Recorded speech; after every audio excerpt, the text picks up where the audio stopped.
ایسی صورت میں بھی اللہ کے نبی صلی اللہ علیہ وسلم نے آپ کا استقبال کیا اور آپ کا بوسہ لیا. ایک ویڈیو، ایک قاضی صاحب نکاح پڑھا رہے ہیں، نکاح پڑھانے کے بعد دلہن کی بوسہ لیے، پھیلا دیے، دیکھو قاضی کی نیت خراب. ابھی ایک چل رہی ہے، ایک بیوہ عورت کا بچہ حافظ بنا، حافظ بننے کے بعد اپنے بیٹے کا بوسہ لی، اس کو پھیلا دیے کہ شوہر مر گیا تو بیوی نے، ماں نے بیٹے سے شادی کر لی.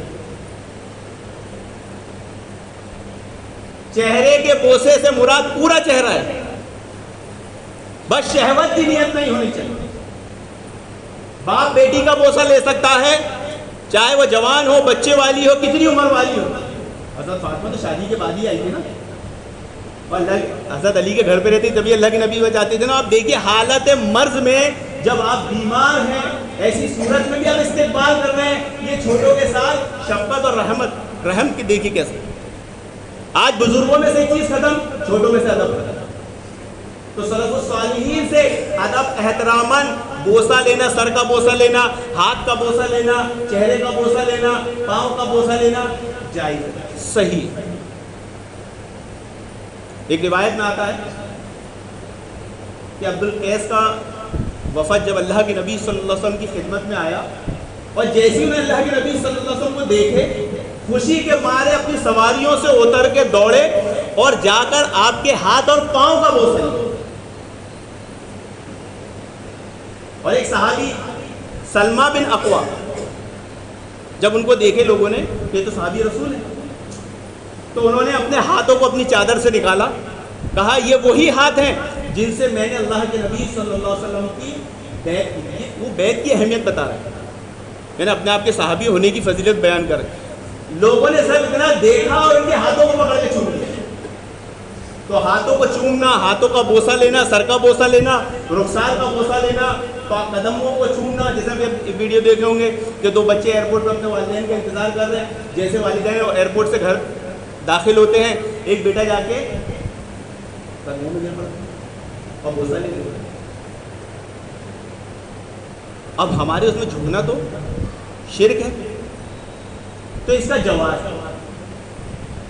اس کا ہے کس بات پر، کس بنیاد پر کہ بوسہ کن لوگوں کا لیا جاتا ہے؟ والدین، قابل احترام شخصیتیں، اساتذہ، علماء، عادل حکمراں، عابد اور زاہد، متقی پرہیزگار عبادت ہے، ماموں، چچا، یہ قابل احترام لوگ ہیں، ان کا بوسہ لیا جا سکتا ہے. لیکن قدموں کے بوسے کے تعلق سے صرف والدین اور علماء کا ہی لیا جا سکتا ہے، وہ عام نہیں ہے. آپ کے سامنے ایک روایت گزرے گی کہ اللہ کے نبی صلی اللہ علیہ وسلم سے کسی نے پوچھا کہ اللہ کے نبی اگر ہم اپنے کسی مسلمان بھائی سے ملے تو کیا اس کے سامنے جھکے؟ بولے نہیں. کیا اس کا بوسہ لے؟ بولے نہیں. کیا اس سے مصافحہ کرے؟ بولے ہاں. ارے دیکھو روایت میں دی، ارے روایت عام ہے، والدین کے لیے نہیں ہے، علماء کے لیے نہیں ہے. اپنے والدین کے احترام میں، ادب میں آدمی کھڑا بھی ہو سکتا ہے. یہ ادب ختم ہو گیا معاشرے سے. باپ گھر میں آ رہا ہے، بیٹے بیٹھے ہوئے، اور اب سب بیٹے بچے بیٹھے ہوئے نہیں ہیں، بلکہ وہ ٹی وی موبائل پہ غیر شرعی کام بھی کر رہے ہیں اور باپ گھر میں داخل ہو رہا ہے. باپ کے احترام، والدین کے احترام کے لیے کھڑا بھی ہویا جا سکتا ہے. وہ ادب احترام ختم ہو گیا. تو جواز جس کو چومنے کو کہا گیا ہے، والدین اور علماء کا بوسہ دیا جائے گا. اور دوسری صورت یہ ہوگی کہ یہ احتراماً ہوگا، ادب کے لحاظ سے ہوگا، تعظیم کے لحاظ سے نہیں ہوگا. چند چیزوں کو سمجھ لیجئے. تعظیم کہتے ہیں حد سے زیادہ ادب کرنا. احترام اور تعظیم کے ایک ہی معنی ہوتے ہیں. احترام بولو تعظیم ہوگا، تعظیم بولو احترام ہوگا. لیکن تعظیم کی تعریف میں جب جائیں گے تو حد سے زیادہ احترام کرنا یہ تعظیم کہلاتا ہے، اور ایک لمٹ میں کرنا یہ احترام کہلاتا ہے. تو حد سے زیادہ تعظیم کس کی ہوتی ہے؟ اللہ رب العالمین. شیخ عثیمین رحمہ اللہ فرماتے ہیں کہ قابل احترام شخصیت کے سر ہاتھ کا بوسہ لینا جائز ہے، لیکن اگر کسی خرابی کا اندیشہ ہو، کسی نقصان کا اندیشہ ہو کہ تمہارے بوسہ لینے سے ابھی پتہ چل گیا نا، ہو سکتا ہے ہمیں سنت پہ عمل کیا جائے گا. تو یہ اصول بھی یاد رکھیے کہ کہ اگر کوئی نقصان کا اندیشہ ہو کہ اس بوسہ لینے سے بوسہ لینے والا شخص خود اعتمادی کا شکار ہو جائے اور یہ سمجھنے لگے میں بڑا بلند مقام پر ہوں، تو ایسی جگہ منع ہے، ایسے شخص کا بوسہ نہیں لیا جائے گا۔ ابن زرین سے پوچھا گیا کہ قابل احترام شخص کا بوسہ لے سکتے ہیں؟ والدین کا، چچا ماموں کا، استاد کا، علماء کا لے سکتے ہیں۔ حرام کس کو کہا گیا؟ جہاں پر بوسہ تعظیم کے لیے دیا گیا، عزت افزائی توقیر کے لیے بوسہ لینا سنت ہے، ثابت ہے، جائز ہے، لیکن روز نہیں، کبھی کبھی پتہ چل گیا تو روز لے رہے ہیں۔ لیکن اس بات کا خاص خیال رکھا جائے کہ کسی اندیشے اور نقصان کا خطرہ ہو تو نہیں لیا جائے گا۔ حرام اسے ہی کہا گیا، منع اسے ہی کیا گیا کہ آدمی خود پسندی کا شکار ہو جائے، اپنے آپ کو بڑا سمجھنے لگے، ایسے شخص کا بوسہ نہیں لینے کا۔ مثال کے طور پر جیسے اہل بدعت کو آپ دیکھتے ہو کہ وہ کسی فنکشن کے بعد، کسی نماز کے بعد لوگوں سے مصافحہ کرتے ہیں تو باقاعدہ ہاتھ بڑھاتے ہیں اور لوگ ان کا ہاتھ چومتے ہیں۔ ابن تیمیہ رحمہ اللہ فرماتے ہیں کہ کوئی شخص اپنا ہاتھ بڑھائے اس لیے کہ لوگ اس کے ہاتھ کا بوسہ لے، بلا اتفاق اس سے روک دیا جائے، اور اگر چومنے والا خود ہی چوم لے تو اس کا حکم کچھ اور ہے۔ تو ہاتھ نہیں بڑھایا جائے گا، یہ نیت نہیں کی جائے گی کہ میرے اعضاء کا بوسہ لو، میرے اعضاء کو پپی دو۔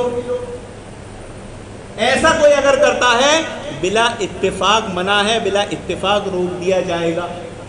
حرام یہی بوسہ ہے۔ باقی ادب، محبت کی خاطر، محبت جتانے کی خاطر بوسہ لینے والا اپنے والدین کا، اپنے چچا ماموں، چچی ممالی، خالہ، دادا دادی، جو بھی قابل احترام شخصیتیں ہیں، علماء، اساتذہ، عادل حکمراں، عبادت گزار، پرہیزگار لوگ، ان کا بوسہ لے سکتا ہے، ہاتھ کا بوسہ لے سکتا ہے، سر کا بوسہ لے سکتا ہے، پاؤں کا بوسہ لے سکتا ہے، چہرہ پورا چہرے کا بوسے سے مراد پورا بوسہ، پورا چہرہ شمار۔ باپ اپنی بیٹی کا بوسہ لے سکتا ہے، پیشانی کا لے سکتا ہے، گال کا لے سکتا ہے، سر کا لے سکتا ہے۔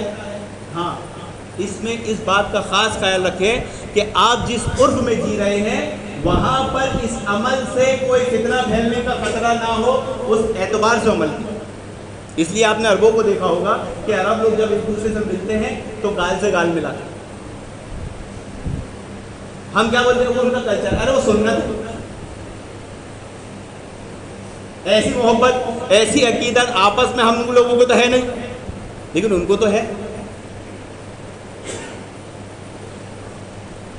وہ محبت کے مارے ملتے ہیں، محبت کے مارے بوسہ لیتے ہیں، تو کیا کرتے ہیں؟ گال کو گال سے ملا لیتے ہیں، ہونٹوں کو گال پہ نہیں رکھتے۔ اور اس سے کیا فائدہ ہوتا ہے کہ گال کو گال سے ملائیں گے نا تو شہوت کا اندیشہ، شہوت کی جو نظر، شہوت کا جو طریقہ دیکھنے سے آتا ہے وہ نہیں آتا۔ تو ابراہیم علیہ السلام نے اپنے والد سے جو محبت کا اظہار کیا، جن الفاظ میں کہا یا ابتی، اے میرے مہربان باپ، جبکہ وہ باپ کون ہے؟ مشرک ہے، اللہ کا سب سے بڑا دشمن ہے۔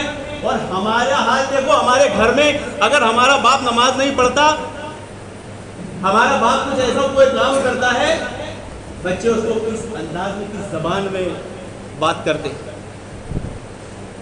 کس انداز سے ان کا رویہ اپنے باپ کے ساتھ ہوتا ہے۔ ابراہیم علیہ السلام کی سیرت نہیں سیکھنے کی ساری وجوہات، کہ ایسے باپ کے تعلق سے بھی ایسی رحم دلی، ایسی شفقت دکھا رہے ہیں کہ بدرجہ اولا ہمیں اپنے والدین کے ساتھ اس سے اچھے حسن و اخلاق سے پیش آنا چاہیے، اور والدین کو بھی چاہیے کہ وہ اپنی اولاد کے ساتھ رحم و شفقت سے پیش آئے۔ ایسا نہیں کہ معلوم پڑ گیا تو بس اب تو بیٹا ابراہیم بن جا، میں بھلے آزاد ہوں، میں تو آزاد ہی رہوں گا، تو ابراہیم بن جا، بس ایسا نہیں، بلکہ اصول طور پہ چلنا پڑے گا۔ اور اس کے اعتبار سے آج تو لوگوں میں سے برداشت کا مادہ ختم ہو گیا۔ آج یہ حال ہے کہ اگر باپ اپنے بچے کو غلطی پر مار دے، بچہ برداشت نہیں کرتا، غلطی پر صحیح ہونے پر نہیں۔ ابراہیم علیہ السلام صحیح ہے، 100% صحیح ہے، اس کے بعد باپ بول رہا ہے میں تجھے پتھروں سے مار کے ہلاک کر دوں گا، پھر بھی کہہ رہا ہے یا ابتی، اے میرے مہربان باپ۔ صحیح ہونے پر بھی یہ رحم دلی، کیونکہ وہ برداشت نہیں رہی آج معاشرے سماج میں، اولاد میں نہیں، والدین میں نہیں رہی، تو وہ ادب احترام اس معاشرے مسلم سماج میں آنا ضروری ہے محترم حاضرین. اور وہ کس سے آئے گا؟ سیرت ابراہیم. تو ابراہیم علیہ السلام کی سیرت ہمیں توحید کی دعوت اس عرف میں کس انداز میں کر سکتے ہیں، بہت اچھے انداز سے سکھاتی ہے اللہ رب العالمین. اللہ رب العالمین ہمیں سیرت ابراہیمی سیکھنے سمجھنے کی توفیق عطا فرمائے.